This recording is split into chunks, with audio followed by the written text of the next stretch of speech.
In the time of Moses, one of the biggest fears among the Israelites was a sickness called leprosy. Today, we know it as a kind of skin disease, but in the Bible, it could mean many skin problems, infections, or even mold growing on clothes or houses. In Leviticus chapters 13 and 14, God gave very careful rules about how to keep everyone healthy and clean. God told Moses and Aaron, "When anyone has a swelling or a rash or a shiny spot on their skin that may be a defiling disease, they must be brought to the priest," in Leviticus 13:2. The priests acted like doctors. They didn't just pray. They looked carefully at the person's skin, talked to them, and decided if the illness was dangerous. If the priest saw that the infection was spreading, he would say that the person was unclean. That didn't mean the person was bad.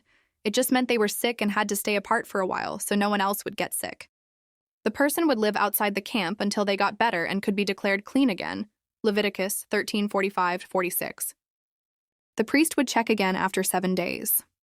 If the sore stopped growing and the skin started healing, the person could come back and be part of the community again, Leviticus 13:6.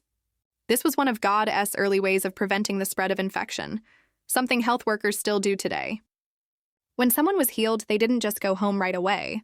Leviticus chapter 14 describes a special ceremony of thanksgiving.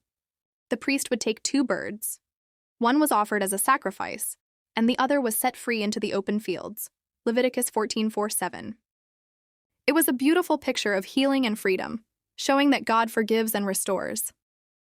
The priest then sprinkled clean water and oil on the healed person, saying they were now pure again, Leviticus 14:14-18. This reminded everyone that healing came not only from medicine or rest, but from God's loving power. Even houses could get sick. If mold or mildew grew on the walls, the priest would come to see if it could be cleaned. And if not, the house had to be rebuilt, Leviticus 14:35-45. God's laws helped the people live safely and keep their homes healthy, showing that He cared about every detail of their lives. For children today, this story teaches that God loves to heal us and wants us to take care of our bodies, our homes, and each other. Staying clean, helping the sick, and thanking God for healing are all ways to show His love. Part 13 of Leviticus reminds us that health, kindness, and faith go together, and that God is always ready to bring healing and hope. Please don't forget to share, like, and subscribe. Thanks.